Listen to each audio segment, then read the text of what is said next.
দেখ, এখানে একটা জিনিস বুঝার আছে। এইখানে কি কোনো বন্ধনী আছে অঙ্কগুলোতে? নাই, তাই না? এইটা কে করেছে? বাঁ দিকেরটা মেঘা করলো, আর ডান দিকেরটা কাজল। আচ্ছা, দেখ, যদি বন্ধনী না থাকে, আমরা জানি কি বন্ধনী যদি থাকে আগে কার কাজ করব?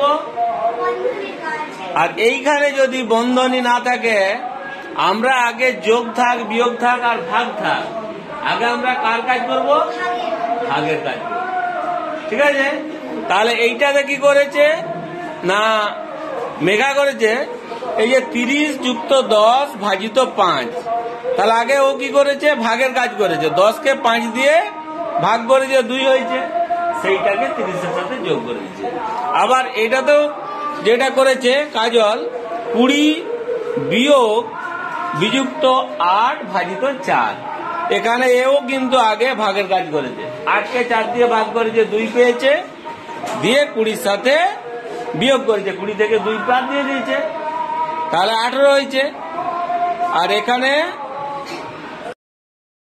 এই অঙ্কটা দেখ, এই যে সরল করাটা, এই যে দুজন করলো, চারটা অঙ্ক, তো 4টা অঙ্ক এখানে করা আছে।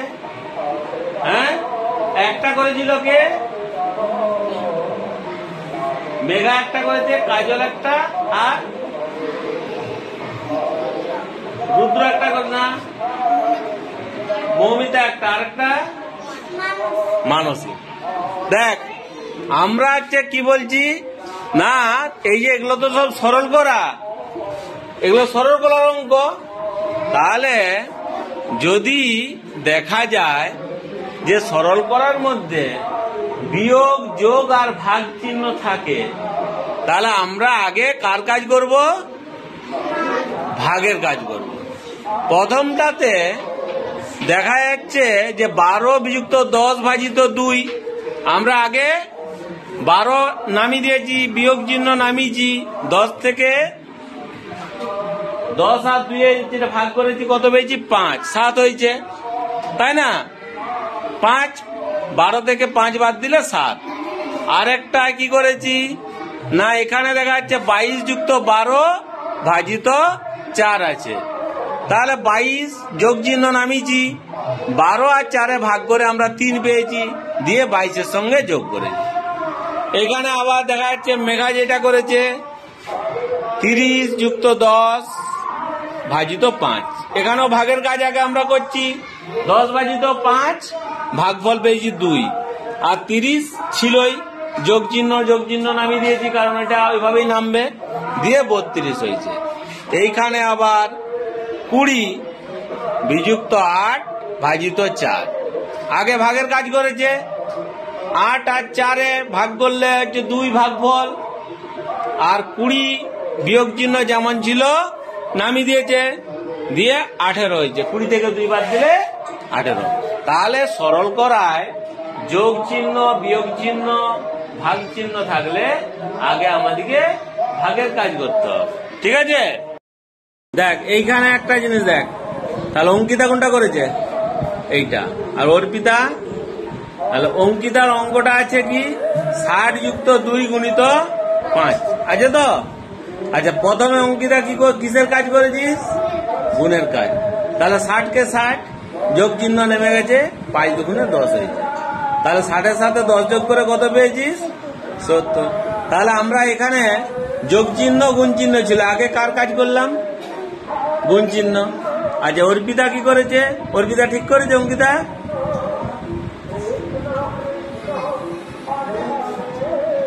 ঠিক করেছে? ঠিক আছে। তাহলে 10 বিযুক্ত 4 গুণিত 2, তাহলে তো 2 গুলো একবার যেমন সেই জিজ্ঞাসা চিহ্নের মতো হয়ে গেছে। তাহলে 10 প্রথমে গুণে কাজ করেছে, 10কে 10 নামিয়েছে, বিয়োগের চিহ্ন নামিয়ে দিয়েছে, 4 দুগুণে 8, 10 থেকে 8 বিয়োগ করলে 2। তাহলে এখানে দেখা যাচ্ছে যে আমরা যোগ, বিয়োগ, তার সাথে গুণ চিহ্ন যাই থাক, আগে কার কাজ করছি? যোগ অথবা বিয়োগ, তার সাথে গুণ চিহ্ন থাকলে কার কাজটা আগে করছি? গুণ। এর আগের যে অঙ্কগুলো করলাম, যোগ অথবা বিয়োগের সাথে ভাগ চিহ্ন থাকলে কার আগে কাজ করতে হবে? ভাগে। মনে থাকবে? মনে থাকবে তো? আচ্ছা, যদি আমি এই জায়গাটায় বন্ধনী দিতাম একটা, তাহলে আমরা কার কাজ আগে করতাম? এখানে বন্ধনীর কাজটা। এরপরে বন্ধনীরটা শিখাবো। হ্যাঁ, ঠিক আছে। এই অঙ্কটা হচ্ছে বন্ধনীর অঙ্ক। আচ্ছা, এই যে বন্ধনীটায় এর দেখা যাচ্ছে সবগুলোই ভাগ দেওয়া আছে, আর তোর বন্ধনী তো দেখছি যে ভাগেরই দেওয়া আছে। তাহলে আমরা আগে কার কাজটা করব? বন্ধনীর কাজ। কার রে? বন্ধনীর কাজ। তাহলে সমান দিয়েছি, এইটা নামিয়ে দিতে হবে যেটা নামাচ্ছে অঙ্কিতা। যেমন 20 নামবে, 10 নেমেছে, ভাগ চিহ্ন নেমে যাবে। দিয়ে বন্ধনীতে দেওয়া আছে তোর 4 ভাজিত 2। তাহলে 4কে 2 দিয়ে ভাগ করলে কত হবে? 2 এর ঘরে নাম থাকা তো 4। তাহলে এখানে বসবে ভাগফল কত? 2। 2 হলো 2 দুগুণে 4, সমানকে সমান। অঙ্কিতা তোর কত দেখেছি ভাগ বেরিয়েছে? 4। 4 দুগুণে 8, তাহলে 4 বসে যাবে ভাগফল। পরের স্টেপ সমান 10কে 2 দিয়ে ভাগ করতে হবে, আর তোর 20কে 4, নাম তাকালি হয়ে যাবে। তো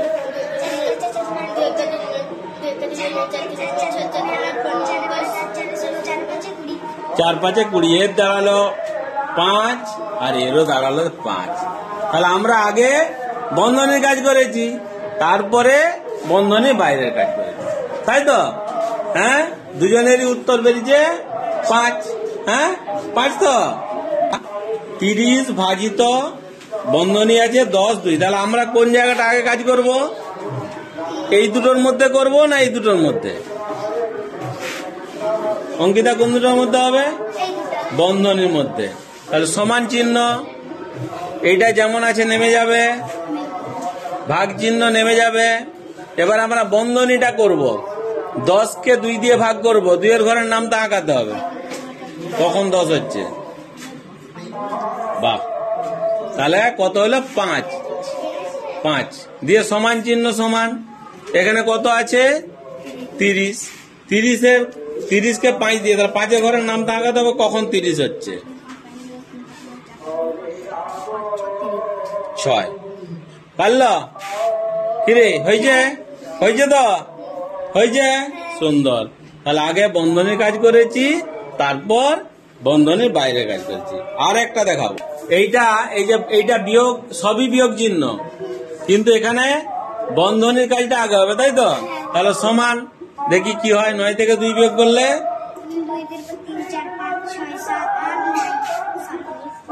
7। 7 বন্ধনীর কাজ হয়ে গেল।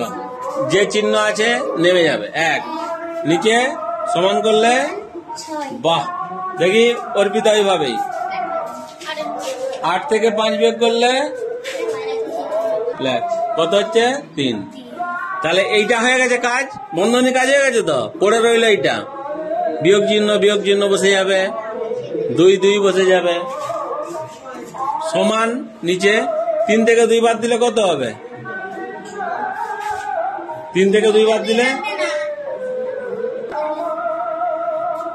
ঠিক আছে। তাহলে আগে বন্ধনী কাজ করেছি, তারপরে এইটা। তাহলে এখানে কি আছে দেখি? 7 যুক্ত 2 আর গুণিত 2। তাহলে সেটা বিয়োগ করছিলাম, এখানে যোগ আর গুণ আছে। আমরা কি জানি, বন্ধনীটা যদি না থাকতো আগে কোন কাজটা হতো? গুণের কাজ হতো।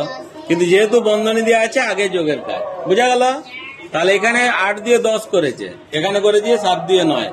এই বন্ধনীর বাইরেরটা নেমে যাবে, দুজনের যেমন আছে, গুণিত 2 আর এখানে গুণিত। এইখানে ভাগের নিয়মটা শিখাচ্ছি। এর আগে শিখালাম কি, যে 3টাই যদি ভাগ চিহ্ন থাকে আগে বন্ধনীর কাজ করব। কিন্তু এইখানে যেটা, যে এখানে দেখা যাচ্ছে যে 2টো ভাগের চিহ্ন আছে, অঙ্কটা এইরকম দেখা যাচ্ছে।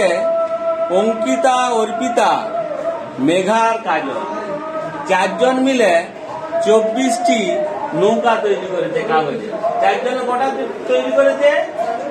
24টি নৌকা তৈরি করেছে, যে জটা বাড়িতে তৈরি করেছে। কেউ 5টা, কেউ 7টা, কেউ 10টা, এভাবে। মানে যে যেটা পেরেছে করেছে, কিন্তু 24টি নৌকাকে সমান ভাগে ভাগ করে দিচ্ছে। তাহলে 24কে 4 দিয়ে ভাগ করলে কত হয়? সমান ভাগে ভাগ করলে এক একজন কত করে পাচ্ছে? কি রে, 24টাকে 4 জনের সমান ভাগে ভাগ করলে কত হবে? 4×24, তাহলে 6। আবার প্রিয়া এই অঙ্কিতা কি করেছে, ওর বোনকে আবার ওর পুজোটা পেয়েছে, তার হাফ দিয়ে দিয়েছে। তাহলে ওর বোন কটা পাবে? তাহলে 24কে 4 দিয়ে ভাগ করতে হচ্ছে, আবার 2 দিয়ে ভাগ করতে হচ্ছে, তাই তো? কারণ ওরা তো দুজন। আর ধর 24টা নৌকা তৈরি করেছে, 4 জনে ভাগ করেছে, আবার অঙ্কিতা ওর বোনকে দিচ্ছে ওর অর্ধেক, তাহলে আবার 2 দিয়ে ভাগ করতে হচ্ছে। তাহলে ওর বোন কটা পাবে? অঙ্কিতা কটা পেয়েছিলি? 6টা। তোর বোনকে অর্ধেক দিয়ে দিলে কটা রইল তোর? তাহলে তোর বোন 3টা পাচ্ছে। আমরা কি করেছি দেখ, প্রথমে 24কে 4 দিয়ে ভাগ করেছি, যেটা পেয়েছি তাকে আবার 2 দিয়ে ভাগ করেছি, তবে 3টা। এটা সঠিক উত্তর তো? উপরে টিক চিহ্ন দেওয়া আছে, উপরে টিক চিহ্ন দেওয়া আছে। এইটা যদি এইভাবে করি, ডান দিক থেকে 24 ভাজিত 4, তাহলে 4কে যদি আগে 2 দিয়ে ভাগ করে দিই 2 হচ্ছে, তাকে 24কে যদি 2 দিয়ে ভাগ করি 12, তাহলে কি ওর বোন 12টা পাবে? তাহলে ডান দিকেরটা ভুল পদ্ধতি, ডান দিকেরটা ভুল পদ্ধতি, তাই তো? তাহলে আমাদিকে যদি ভাগ থাকে সব চিহ্নগুলোই, আমরা কোন দিক থেকে অঙ্কটা করব? বাঁ দিক থেকে করেছি। প্রথম এই দুটোর করেছি, এইটা বেরিয়েছে, তারপরে এইটা, তাই তো? তাহলে বাঁ দিক থেকে, আর এইটা করেছি ডান দিক থেকে, এইটাই করেছি, তারপরে এইটা, তাই এটা ভুল। হ্যাঁ, তাহলে আমাদেরকে ঠিক প্রসেসে পরের দুটো অঙ্ক করতে হবে। তাহলে ভাগ চিহ্ন যদি সব থাকে, কোন দিক থেকে করব? বাম দিক। ঠিক আছে তো? এর পরের অঙ্কগুলা দেখি। এইখানে আরেকটা কথা বলে রাখছি, এই ভাগ চিহ্ন যেমন ভাগ চিহ্ন থাকলে বাম দিক থেকে করতে হবে, হ্যাঁ, গুণ চিহ্ন থাকলে কিন্তু আমরা যে কোনো জায়গায় করতে পারি। গুণ চিহ্ন থাকলে এই দুটাও করে দিতে পারি আগে, এই দুটোও আগে করে দিতে পারি। গুণের কিন্তু কোনো নিয়ম নেই, আমরা যে কোনো জায়গা থেকে যেদিক থেকেও করতে পারি। মাঝেও থাকলে মাঝেও করতে পারি। যদি 4টা সংখ্যার মধ্যে গুণ হয়, আগে মাঝেরটা করবো, তারপর বাঁ দিকটা করবো, তারপর ডান দিকটা করতে পারি। তাহলে আমরা এখানে দুটো করবো। হ্যাঁ, এদিকে এদিকে দেখি। তাহলে এইটা বিয়োগটা, এই যে ভাগটা আছে, এই ভাগের প্রথমে কোন দুটো করা হচ্ছে? প্রথম এই দুটো। তা ভাগফল কত বেরিয়েছে? হ্যাঁ, 12। কি বললাম? সরল করায় যদি সবগুলোই গুণিত চিহ্ন হয়, তাহলে আমরা কোন দিক থেকে করব? যে কোনো জায়গা থেকে করতে পারি। যেমন ভাগ, সব ভাগ চিহ্ন হলে বাম দিক থেকে বলেছিলাম, তাই তো? আর বন্ধনী থাকলে আগে বন্ধনীর কাজ, হ্যাঁ। আর যদি যোগের সাথে ভাগ থাকে, আগে ভাগের কাজ। গুণ থাকলে গুণের কাজ, বিয়োগের সঙ্গে আগে ভাগ থাকলে ভাগের কাজ, গুণ থাকলে গুণের কাজ। কিন্তু এখানে শুধুমাত্র যখন গুণ, এখানে দেখা যাচ্ছে 4টা সংখ্যা আছে, 3টাই গুণ। আমি যেদিক থেকেই গুণ করব একই উত্তর হবে। আমি এদিক থেকে করছি, 3 5 15, 15 দুগুণে 30, 4 30 120। ঠিক আছে, আমি এদিক থেকে করব 4 দুগুণে 8, 3 8 24, 5 24 অর্পণ 120। আবার আমি মাঝে করব, এই 3 আর 2 আগে করব। 3 দুগুণে 6, 4 6 24, মাঝ ডান দিক, 3 দুগুণে 6, 4 6 24, 5 24 120। আবার মাঝে করছি, 3 দুগুণে 6, 5 6 30, 4 30 120। সব উত্তর কিন্তু 120 হচ্ছে। যেমন ভাগে ডান দিক থেকে করলে অন্য বেরোচ্ছিল, বাঁ দিক থেকে করলে সঠিক বেরোচ্ছিল। এখানে ডান দিক থেকে করলে 120, বাঁ দিক থেকে করলে 120। মাঝেরটা করে ডান দিক বাঁ দিক করলো 120, মাঝেরটা করে বাম দিক করছি, যেমন 3 দুগুণে 6, বাঁ দিক 5 6 30, তারপরে ডান দিক, এই 120। ঠিক আছে।